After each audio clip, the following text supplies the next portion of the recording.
Hi everyone, and welcome to my channel. If you're new here, hi, I'm super happy to have you.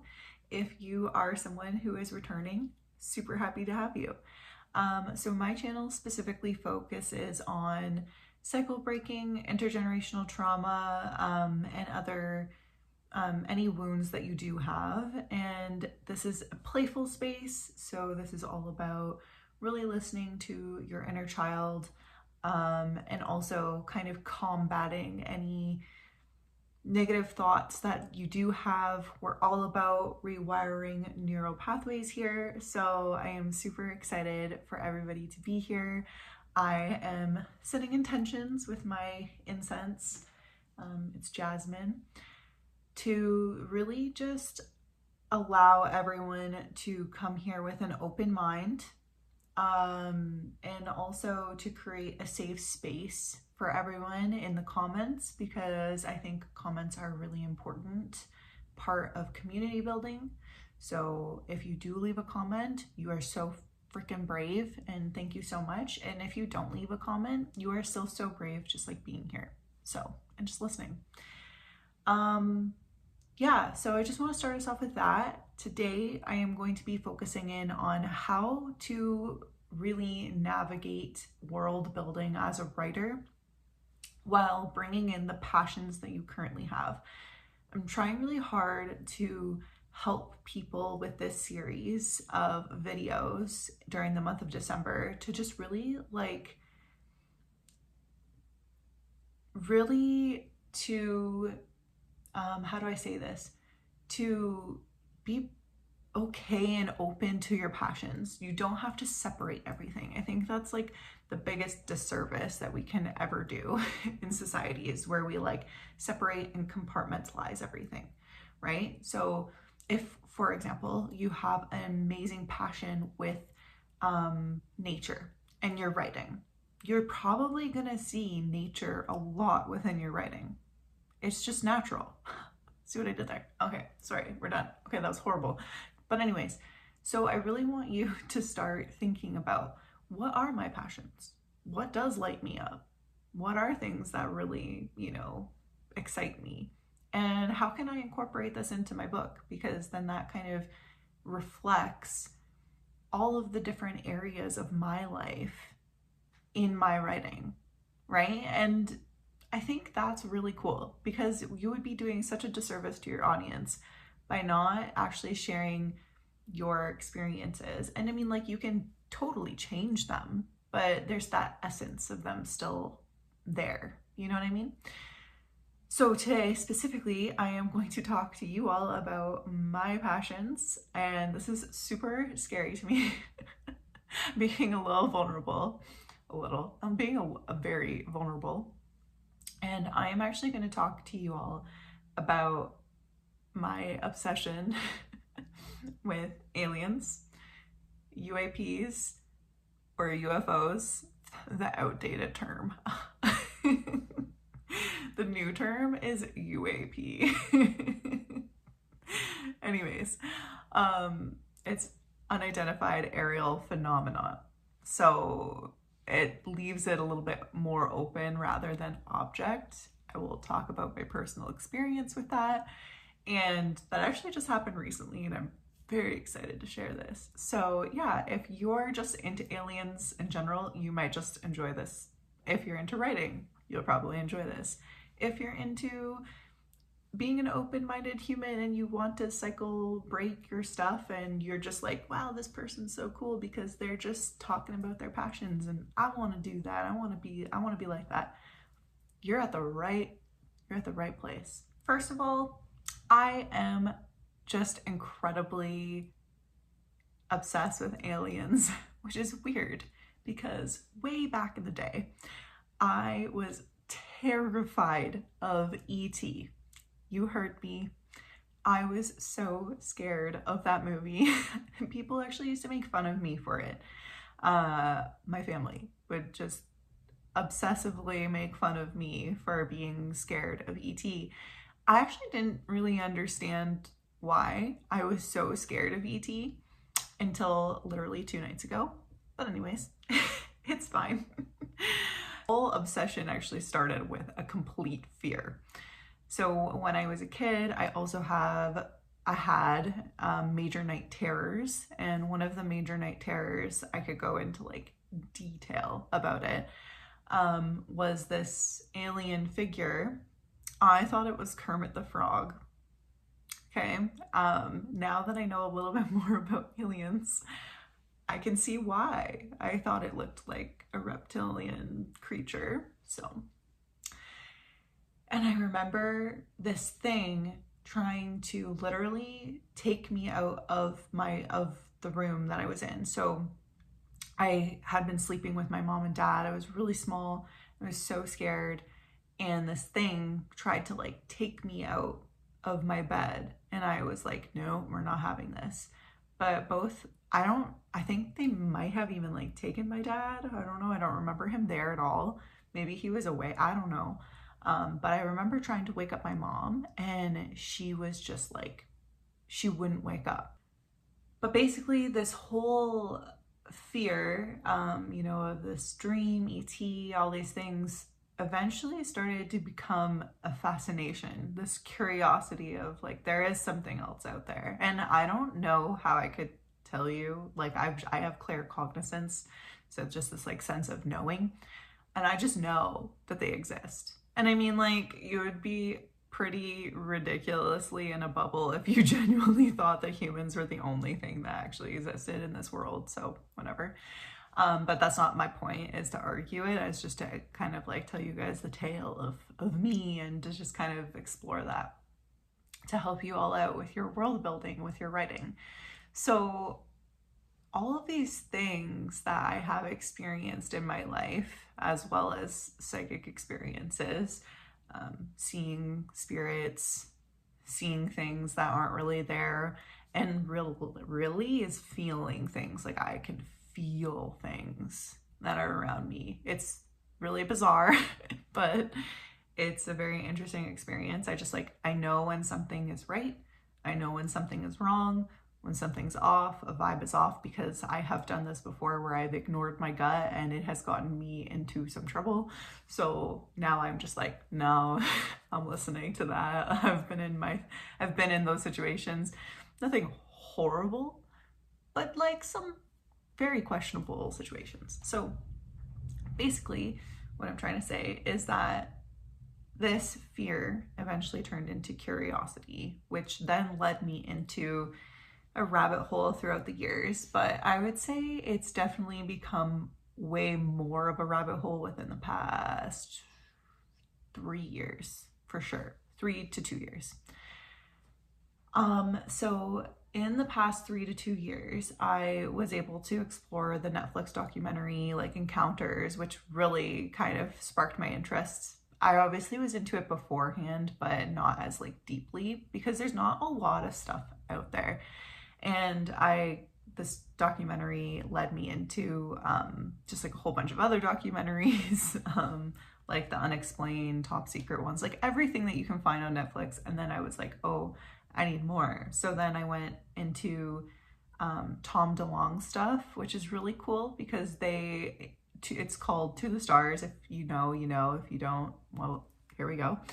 And To the Stars ends up like talking about alien encounters, Tom DeLonge's also real experiences with it, and then going into him actually like connecting with the government and whatnot, which is really interesting and so cool, and also very random. And him also writing books about these experiences. But funnily enough, this is what I find so fascinating, is that he did it through a fictional sense. That sparked a lot for me, because I was like, because I had been writing my book already, but I was like, man, I could incorporate this into my book, because from my research, really looking at like Jacques Vallée's stuff as well, The Passport to Magonia, I believe that's how you pronounce it. He talks a lot about folklore and fairy tales, and goes back even towards angels and demons kind of stuff, and how aliens are seen as that. And I just really resonated with that. So in my book, I end up actually creating the magic wielders. I created the magic wielders in my book to be everything. They're not just magic wielders. They're fae, they're fairies, they're wizards, they're witches, they're aliens. They've just been known as many different labels throughout society because we constantly are changing and adapting, so our language has to constantly change and adapt. So back then, I might have been a fairy, a pesky fairy. Now, someone might be like, oh my God, it was an alien, you know? It just really depends on like our technology and what we know or view things as. So I don't think that's kind of crazy at all. I think that makes a lot of sense, at least to me.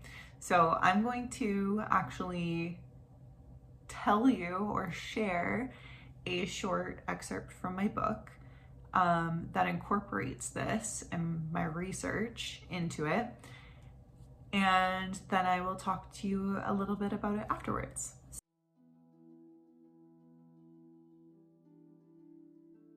There is another port that we're going to, Patricia explained as she was dragging my reluctant body down the stairs. We both went into my room. She closed the window and door, and as she held the window shut, she closed her eyes and murmured something under her breath. A burst of purple energy pulsed from her hand. The energy turned into the same translucent magic that encased the ship.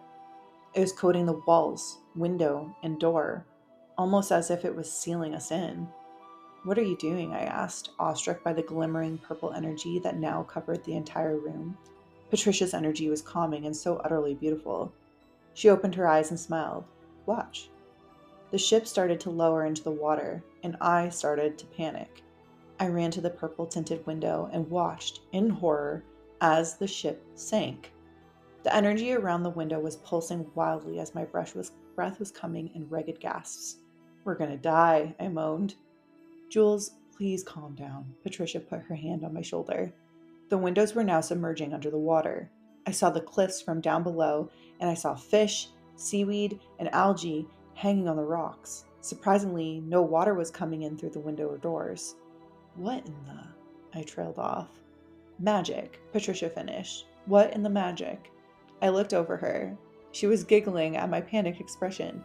"You should see your face right now," she said. I wish I had the ability to roll my eyes, but I was still in shock.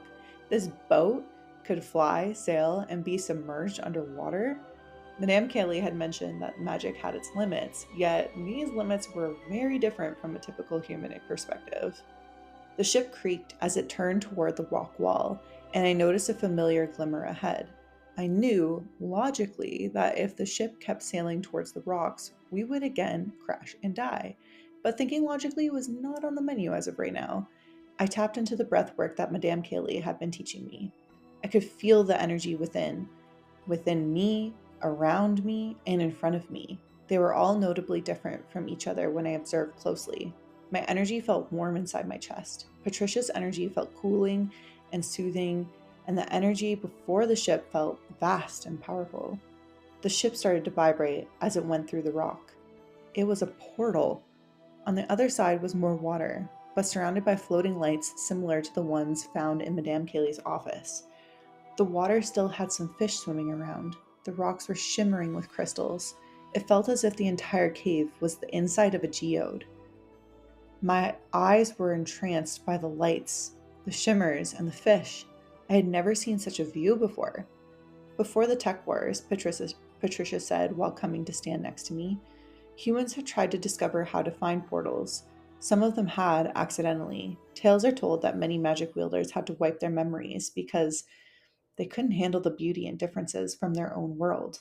They were frightened or severely overwhelmed. If I had not been exposed to everything before Sirius, I think I would have been scared shitless. I had just been panicking and losing my mind seconds before tapping into my own breath work. The energy within me had helped me calm my emotions. Imagine if you had no training before this."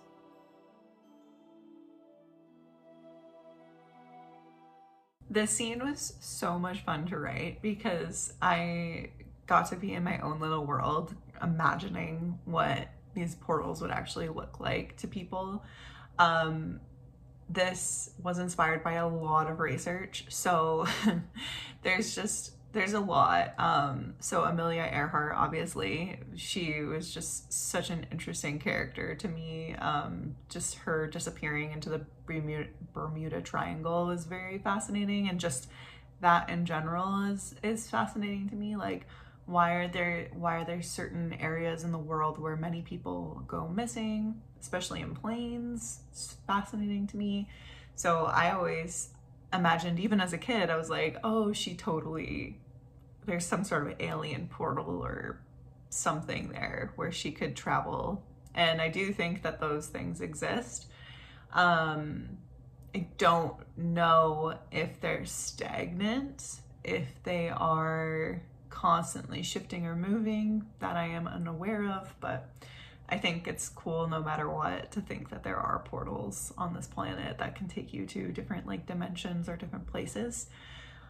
And it also was inspired by so in a lot of the documentaries, in any alien UAP documentaries, they talk a lot about Mount Shasta being a portal, and a lot of the spiritual community will also go along with this, which I don't think is a coincidence. There's just so much, like, for really sensitive people, for us to downplay other people experiencing what they experience. Like, I just don't believe that they're coincidences at all. And especially being a sensitive psychic person and really accepting that aspect of me, that's been a lot of my shadow work, and just really understanding my mental health too, and realizing that nobody is normal. Like, what is normal? So yeah, just instead of being super practical, allowing myself to be both fantastical and practical at the same time. So yeah, just thinking about like Mount Shasta and those experiences. And also there are some things being said about these UAPs going under the water in Mexico area. So I think that's also very fascinating as well. And the Chile government also has a lot of stuff on UAPs, which I also don't think is a coincidence. So there's definitely hotspots for specific UAP things, and I do believe that is for a reason, portals being one of them. And also maybe there's something beneath the surface. We haven't explored even we haven't explored a very significant amount of ocean, so there's no definitive answers. So I can't imagine someone being like, no. It's like, you don't know. Nobody knows. So why not hypothetically talk about it? That actually advances science, because when we actually hypothesize and think of these cool questions, then maybe we can advance society a little bit more. Just saying. Anyways, so if this sparks any scientists on here, it's so cool. Anyways, gonna calm down. Anyways, so yes, that's like those are a couple of the things that have really sparked my interest within my book. While also me just kind of coming up with this in my head, I also believe personally that consciousness is a huge part of talking to aliens, ETs, whatever it is that you want to call it, because if they have more advanced knowledge than us, it's probably because their consciousness is more expanded. And yeah, that actually leads me to my next point about consciousness, and really talking about expanding our consciousness through meditation, through our expanding beyond our fears. So expanding beyond a scarcity mindset, a fear-based mindset, and expanding into like this thrival mode, which is really hard and slightly impossible in our society, because we are trained from a very young age to do status quo things, which is really unfortunate, because we really want more things outside of the box. Imagine if we were all creative and we were all allowed to just express ourselves the way that we are meant to express ourselves. Our world would be so much more colorful, bright, advanced. I just think that would be so beautiful, because genuinely creativity is evolution. It just is. And it's so sad to me that there's only like a handful of humans that are allowed to be creative because of the structures that we have. That's so bullshit, in my humble opinion. So I think that, like, the more that you, audience members, the more that you can actually practice your creativity and your sense of self and your expression, do it. Go beyond the limits, because the universe supports you. This is quantum physics, by the way, law of attraction stuff. People call it pseudoscience, but people just, there's a lot of science on this. And I think that the scientific community boxes themselves up with all these, like, oh, it has to be factual. It's like, if we moved at the pace that you guys moved at, we wouldn't have all these like cool, crazy new things to like actually consider. So yeah, we just need to move at a different pace. And I think that the old structures are limiting for a reason. Just saying. Why are they there? Let's question that. But anyways, yeah, I do think that consciousness is a really big part of it. So the more that you can express yourself creatively, that's amazing. The more that you can actually like tinker with things and consider things that you've never considered before, I think that's amazing. I think that there's a place for everything in society, especially my emotional humans.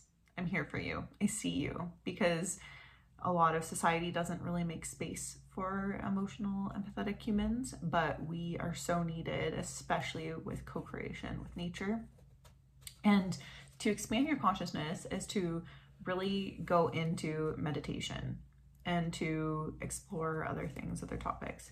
And my one friend actually talked to me about the Gateway tapes, which is a classified, or used to be, now it's a declassified document about expanding your consciousness. So I've been doing that. And when I did that, it was really cool, because after I did a meditation tape, I ended up, it was crazy. I saw, it was just so beautiful outside, and it was a little bit darker, and I just was called to take a video. I was like, oh, it's just so beautiful. It was like kind of misty, rainy, really, really pretty.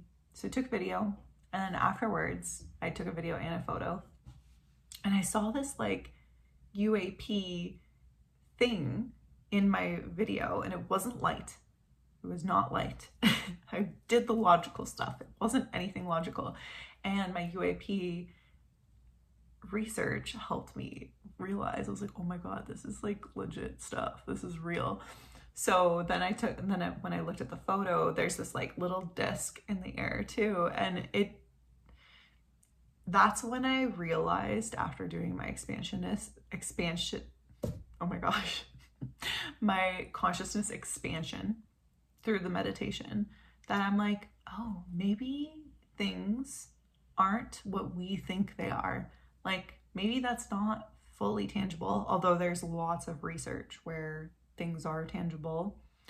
Maybe some of it is light, because what I'm realizing is, how can you move from A to B so quickly and do these things like UAP research and studies show?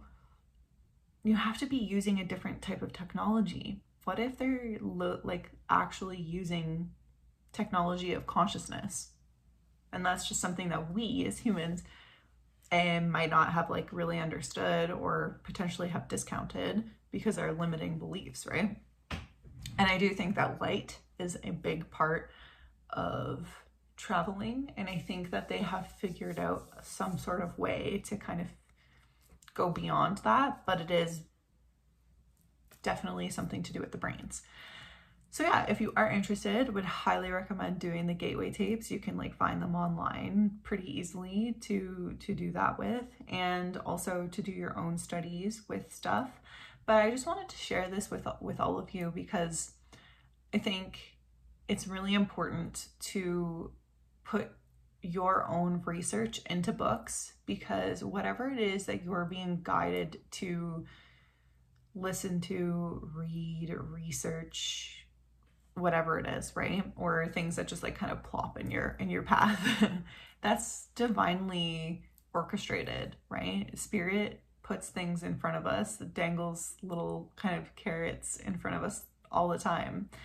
And I do think that these beings, galactic beings, UAPs, whatever it is like that you want to say, I think that they're a part of it. If you're a part of expanding consciousness, and you as a person realize like expanded consciousness is beyond fear, it's all about joy, it's all about happiness, it's all about all these things, then of course they would want to expand our consciousness. They would want to talk to us with love and light, right? And how many of us are in that space? It's very hard to live in a space of love and light in our society. So when you do, you can have these like really otherworldly experiences.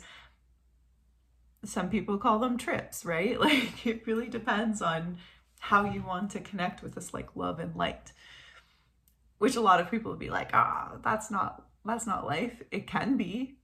Why can't it be? Right? It's all about your perception. It's all about your reality. So yeah, I'm just like really incorporating this kind of stuff in my book and discussing it and like really imagining things, and it's really inspiring me. So I'm sharing this with you because maybe you like this stuff too. Maybe you like this mindset.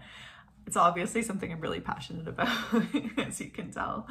And if you are like kind of stuck in your writing process, this is a very easy way for you to kind of just like shut off your brain, think, what am I currently interested in right now? Or what is something that lights me up? Let's do a little bit of research. Let's do a little bit of consuming. And what does this inspire within me? How can I create? How can I co-create with the universe around me? I think it's like a really beautiful way to kind of not overthink and just kind of do, which I think a lot of us need to do a lot more of.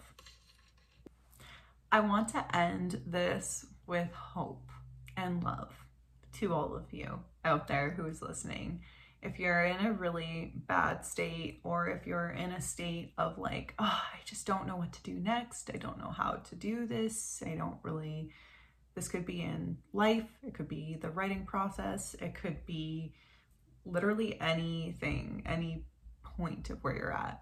I want to just provide you with hope, because there's so many signs that are around you right now that are really trying to like support you in your highest self, your highest timeline, and you constantly have choices every single day. Are you going to go into the fear mindset, like for my writers out there? I can't write that. It's been done before. I'm not gonna write about aliens. That's weird. No, don't do that to yourself. Choose love, right? Okay, maybe this has been done before, but they haven't heard my perspective of it yet. Because maybe my perspective is very different from anything you've ever read before. Maybe my experiences and my imagination combined is just different, because it is, period, right? So unless you're copying something, unless you're plagiarizing something, absolutely, then you're copying. But if you're talking from your authentic self and you're talking from your personal humble experiences, then no one's really actually going to have ever read that before. They just haven't. And if they had read something like it, maybe you're adding just a little bit more detail to a specific thing that can help someone on their trajectory.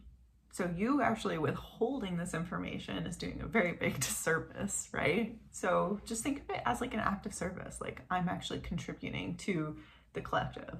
I may not know how right now, but I am. You'll see how it affects other people eventually.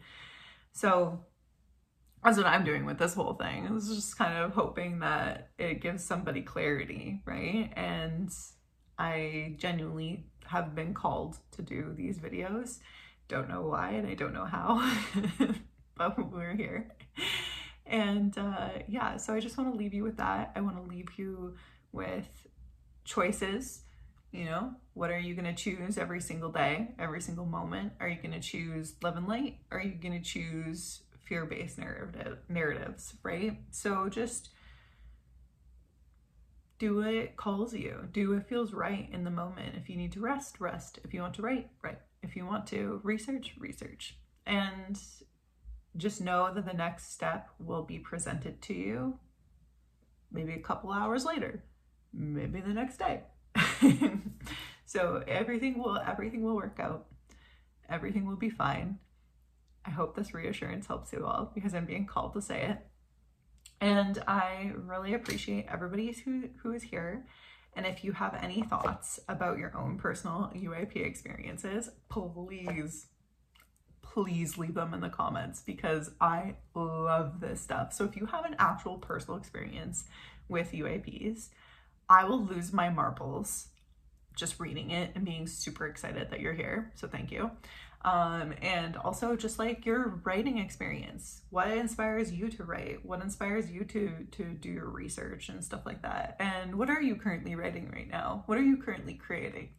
So thank you so much, everybody. And for everybody who is creating, for everybody who is doing the emotional work, you're amazing. You're cycle breaking. You are a cycle breaker. And we need more of those people in this world. So you're amazing. And I will see you next week.